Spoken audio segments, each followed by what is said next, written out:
அனைவருக்கும் வணக்கம். இங்கே எங்களோட அழைப்பை ஏற்று வந்த அனைத்து பத்திரிகை நண்பர்களுக்கும், மீடியா, யூடியூப் எல்லாருக்குமே என்னோட மனமார்ந்த நன்றிகள்.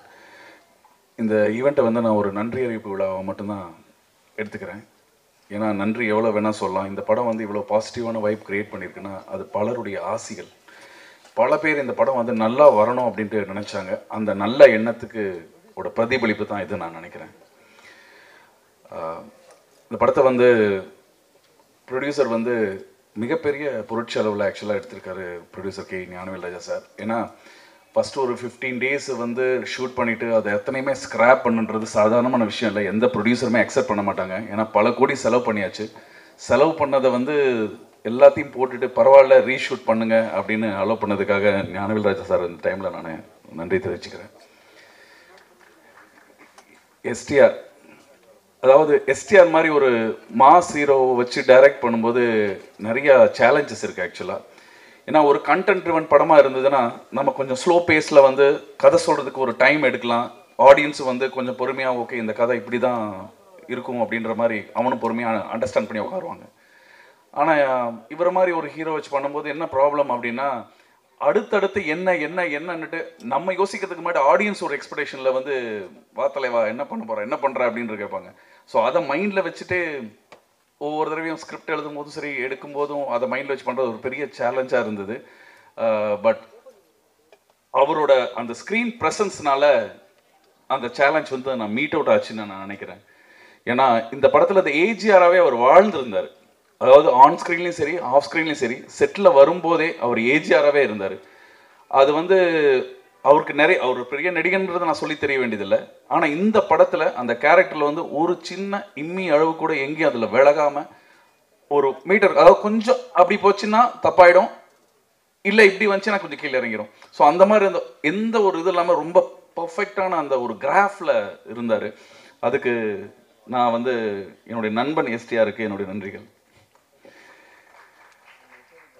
கௌதம் கார்த்திக், இவரை நான் ரொம்ப கொடுமைப்படுத்தியிருக்கேன் இந்த படத்தில். பட் எல்லாத்தையுமே அவர் பேர் பண்ணிக்கிட்டாரு. பிகாஸ் இந்த படம் ரொம்ப கம்ஃபர்ட் ஜோனில் எடுக்கக்கூடிய படம் இல்லை. நிறையா மண் புழுதி இப்படி எல்லாமே இருக்கணும். வெயிட் பண்ணும், நைட் ஷூட் நிறையா. ஸோ எல்லாத்தையுமே அவர் பேர் பண்ணிக்கிட்டாரு. எல்லாத்தையும் பேர் பண்ணி ஆக்ஷன் சீக்வன்ஸ் ஆகட்டும் எல்லாத்தையுமே ரொம்ப பியூட்டிஃபுல்லாக ஒரு புது கௌதம் கார்த்திக் இதில் நீங்கள் பார்ப்பீங்க. நிறைய ஒரு சர்ப்ரைஸ் கொடுப்பாரு கண்டிப்பாக படத்தில். அவருக்கான உயரங்கள் இன்னும் நிறைய இருக்குது. அவர் கூட ஒர்க் பண்ணது ஒரு beautiful experience. Thank you GK. Gautham Vasudev Menon, நான் ஆக்சுவலி ஆடியோ ரிலீஸில் நான் சொல்லாமல் மென்ஷன் பண்ணாமல் விட்டுட்டேன். என்னுடைய குரு, என்னுடைய பாஸ். இந்த படத்தில் ஒரு பர்ஃபெக்ட் ஒரு ஆன்டகனிஸ்ட்னு சொல்கிறத விட எஸ்டிஆருக்கு ஆப்போசிட் ரோல் ஆக்சுவலி. நீங்கள் படம் பார்த்தீங்கன்னா தெரியும். ஏன்னா இது வரைக்கும் பார்த்த ஒரு ஜிவிஎம் இல்லாமல் வேற ஒரு புது ஜிவிஎம் இந்த படத்தில் தெரிவார். அவருக்கு என்னுடைய மனமார்ந்த நன்றிகள். பிரியா பவானி சங்கர். ஸோ பிரியா பவானி சங்கரும் இந்த படத்தில் நமக்காக நிறைய டேட்ஸ் கொடுத்து அவங்க சில படங்கள் எல்லாம் விட்டு கொடுத்து நமக்காக நடித்து கொடுத்தாங்க. ஸோ அதுக்கு அவங்களுக்கும் என்னுடைய நன்றியை தெரிவிக்கணும். அதுக்கப்புறம் இன்னொரு பெரிய சேலஞ்சாக எனக்கு இந்த படத்தில் இருந்ததே எஸ்டிஆருக்கு ஒரு சிஸ்டர் ரோல் பண்ணுறாங்க. எனக்கு தெரிஞ்சு சவுத் இந்தியாவில் எல்லா மொழியிலையும் நான் தேடிட்டேன். எஸ்டிஆருக்கு சிஸ்டராக நடிக்கிறதுக்கு ஒரு நடிகை கூட தயாராக இல்லை. எல்லாருமே எஸ்டிஆருக்கு பேரா இல்லையான்னு கேட்டாங்க. அது உண்மையிலுமே நான் தேடி கண்டுபிடிக்கிறதுக்குள்ள சும்மா சொல்ல முடியாது, அவ்வளவு கஷ்டப்பட்டோம். அவங்க கூட சிஸ்டராக நடிக்க சவுத் இந்தியாவிலே ஒத்துக்கிட்ட ஒரே நடிகை அனுசித்தாரா மட்டும்தான். அதனால அவங்களுக்கு அனுசித்தாராவுக்கு உண்மையிலும் அவங்க இங்கே வரல. But beautiful performer. நீங்கள் படத்தில் பார்க்கும்போது தெரியும், ஒரு ரியலாகவே ஒரு அண்ணன் தங்கையாகவே அவங்க வாழ்ந்துருந்தாங்க ரெண்டு பேரும். ஸோ அனுசித்தாராக்கு என்னுடைய மனமார்ந்த நன்றிகள். மனுஷபுத்திரன், இவரை பற்றி நான் மென்ஷன் பண்ணாமல் இருக்க முடியாது. ஏன்னா கூப்பிட்ட உடனே ஓடி வருவார். அது அன்புக்காக. ஏன்னா அவருக்காக நிறைய தளங்கள் காத்துக்கிட்டு இருக்கு, கவிதையாகட்டும் அரசியலாகட்டும் எல்லாமே. ஆனால் சினிமாவுக்குன்னு ஒன்று நண்பர் கிருஷ்ணாவுக்காக ஓடி வரக்கூடிய மிகப்பெரிய ஒரு அன்பார்ந்த மனிதர். Thank you sir. Madhu Guruswamy, can you stand up Madhu? I just want to show him. ஏன்னா மது குருசாமி தமிழுக்கு இது முதல் படம், ஆனால் கன்னடத்தில் ஒரு பெரிய நடிகர் அவர். அதாவது அவர் எப்படி எவ்வளோ பெரிய சைஸில் இருக்காரோ அதே சைஸில் தான் அவர் மனசும். அந்த மாதிரி ஒரு கேரக்டர். எஸ்டிஆர் கூட சொல்லுவார், நீ பக்கத்தில் என்னை கவர் பண்ணிடுறியா அப்படின்ட்டு. அந்த அளவுக்கு படத்தில் ஒரு ரொம்ப முக்கியமான ஒரு கதாபாத்திரம் செஞ்சுருக்காரு. அதாவது ரொம்ப இன்வால்வ்டாக நடிக்கக்கூடிய ஒரு மிகப்பெரிய ஒரு நடிகர். அவருக்கு உங்களுடைய சப்போர்ட் நிறையா வேணும். Thank you Madhu. And Soundar. So படத்தினுடைய ஒரு முக்கியமான இங்கே தாடி கீடி வச்சுருக்காரு, ஒரு முக்கியமான ஒரு காப் ரோல் பண்ணியிருக்காரு. ஸோ அவருக்கு உங்களுடைய ஆதரவு கொடுங்க. இந்த படத்தில் வந்து ரெடின் கிங்ஸ்லி அவரை வந்து கண்டிப்பாக சொல்லி ஆகணும். ஏன்னா ரெடின் கிங்ஸ்லி வந்து ஸ்க்ரீனில் பார்த்தாலே யார் சிரிக்கிறாங்களே இல்லையோ எஸ்டிஆர் உடனே சிரிச்சிடுவார். ஏன்னா அவ்வளோ ஒரு பியூட்டிஃபுல்லான ஒரு கேரக்டர் வந்து ரெடின் கிங்ஸ்லி பண்ணியிருக்காரு. ஸோ அவர் இங்கே வருவாருன்னு நினைக்கிறேன். ஸோ அது முக்கியமான விஷயம். அதுக்கப்புறம் சாயிஷா, அது எவ்வளோ நான் நன்றி சொன்னாலும் தகும். ஏன்னா இந்த சாங் வந்து இவ்வளோ ஹோல்ட் ஆனதுக்கு வந்து அவங்க தான் முக்கியமான காரணம். நான் அவங்களுக்கு அன்றைக்கே கூட டெக்ஸ்ட் கூட பண்ணேன். ஏன்னா இந்த சாங் வந்து கம்ப்ளீட்டாக நல்லா வந்த காரணம் வந்து ரஹ்மான் சாரோட மியூசிக், சாயிஷாவோட பர்ஃபார்மன்ஸ், பிருந்தா மாஸ்டரோட கொரியோகிராஃபி. இவங்க 3 பேரும் சேர்ந்து இந்த சாங்கே ஹோல்ட் பண்ணாங்க. ஸோ இந்த கிரெடிட் கம்ப்ளீட்டாக அவங்க 3 பேருக்கு தான் போவோம், வேறு யாரும் எடுத்துக்கூட மாட்டோம். ஸோ கண்ணன் பொன்னையா, ஸோ இந்த படத்தில் ஒரு முக்கியமான கதாபாத்திரம் பண்ணியிருக்காரு, பாருங்கள். ஆர்எஸ் ராமகிருஷ்ணன் இந்த படத்தினுடைய டைலாக் ரைட்டர். என்னோட டே 1ல இருந்தே வந்து இந்த ஸ்கிரிப்டோட ட்ராவல் பண்ணி இன்னைக்கு வரைக்கும் இருந்து, அதாவது dialogue writer plus co director. But அந்த 2 போர்ட்ஃபோலியும் தாண்டி எவ்வளோ உழைப்பு கொடுக்க முடியுமோ அவ்வளோ உழைப்பு கொடுத்துருக்காரு இந்த படத்துக்காக, அவருடைய உடல்நிலையும் பொருட்படுத்தாமல். தேங்க்யூ ராமகிருஷ்ணன் சார், அது என்றைக்குமே நாங்கள் மறக்க மாட்டோம்.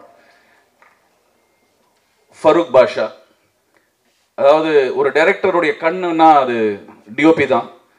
இந்த படத்தில் வந்து நிறைய சேலஞ்சஸ் இருந்தது, விஷுவலாகவும் சரி லொக்கேஷனை சரி. ஏன்னா லொக்கேஷன் பார்க்கறதுக்கே நிறைய டைம் எடுத்தோம். ஏன்னா நிறைய லொக்கேஷன் அன்றைக்கி தான் ராமகிருஷ்ணன் சார் சொன்னார், நம்ம 100 லொக்கேஷனில் ஷூட் பண்ணியிருக்கோம்னு சொன்னார். எனக்கே சர்ப்ரைஸ் இருந்தது, ஏன்னா அவ்வளோ பார்த்தோமான்னு எனக்கே ஞாபகம் இல்லை. ஸோ கிட்டத்தட்ட 1 வருஷம் ஆச்சு அந்த இதுக்கு லொக்கேஷன் ஹண்ட் பண்ணுறதுக்கு. ஸோ அவ்வளோ அந்த லொக்கேஷனை வந்து எக்ஸ்ப்ளோர் பண்ணுறது நிறைய ப்ராக்டிக்கல் டிஃபிகல்ட்டிஸ் இருந்தது. இல்லை நிறைய நைட் எஃபெக்ட் ஷார்ட்ஸ், நைட் எஃபெக்ட்ஸ்னா பெரிய சேலஞ்ச் ஒரு டிஓபிக்கு. அதை வந்து ஒரு பியூட்டிஃபுல்லாக அதை மீட் அவுட் பண்ணியிருக்காரு. Thank you Farooq. And Praveen KL editor, ஒரு பியூட்டிஃபுல்லான எடிட்டர். நீங்கள் பார்த்த டீசர் ட்ரெய்லர் எல்லாமே அவர் தான் செஞ்சார்.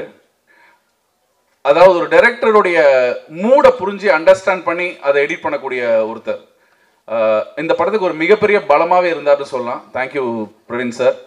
அண்ட் ஆர்ட் டைரக்டர் மிலன், அதாவது நிறைய இந்த படத்தில் செட் ஒர்க் இருக்குது, பட் அது செட்டுன்னே தெரியக்கூடாது. அவர் கேட்பாரு, நான் செட்டுன்னே தெரியலன்னா யாரும் நான் ஆர்ட் டைரக்ஷன் பண்ணலன்னு சொல்லிடுவாங்கன்ட்டு. வேறு வழியே இல்லை இந்த படம், அப்படி ஒரு சுச்சுவேஷன். ஸோ அந்த மாதிரி ஒரு பியூட்டிஃபுல்லான இந்த படத்துக்கு ஒரு ஆர்ட் டைரக்ஷன் வந்து மிலன் கொடுத்துருக்காரு. Thank you Milan. AR Rahman sir, அவரை பற்றி நான் எவ்வளோ சொன்னாலும் பேசிக்கிட்டே இருப்பேன். ஏன்னா இந்த படத்திற்காக அவ்வளோ உழைச்சிருக்காருன்னா அவர் எல்லா படத்துக்கும் உழைக்கிறது தான். ஆனால் இப்போ டெய்லி எனக்கு ஒரு பியூட்டிஃபுல்லான ஒரு மொமெண்ட் இப்போது என்ன அப்படின்னா, சார் படத்தோட பேக்ரவுண்ட் ஸ்கோர் பண்ணிட்டு இருக்காரு. இன்னைக்கு மார்னிங் 7 வரைக்கும் அவர் கூட இருந்துட்டு தான் வந்தேன். ஸோ ஒரு பக்கத்தில் உட்காந்து அவர் பேக்ரவுண்ட் ஸ்கோர் பண்ணுறது எப்படி, அவர் அந்த விஷுவல் அண்டர்ஸ்டாண்ட் பண்ணி அதை எப்படி அவர் ஆர்கஸ்ட்ரேஷன் பண்ணுறாருங்கிற பார்க்குற ஒரு பியூட்டிஃபுல்லான ஒரு மொமெண்ட் அது. அது சொல்கிறதுக்கே எனக்கு அவ்வளோ சந்தோஷமாக இருக்குது. அங்கே இருக்கும்போது பயங்கர எக்ஸைட்டிங்காக இருக்கும்.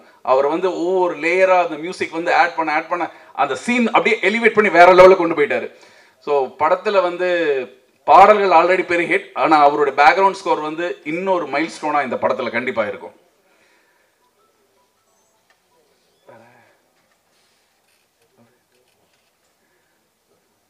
நான் பொதுவாக நிறைய மேடைகளில் சில பேரை விட வேண்டியதை மறந்து விட்டுருவேன். ஸோ அதில் விடக்கூடாதுன்னு நினைக்கிறேன்.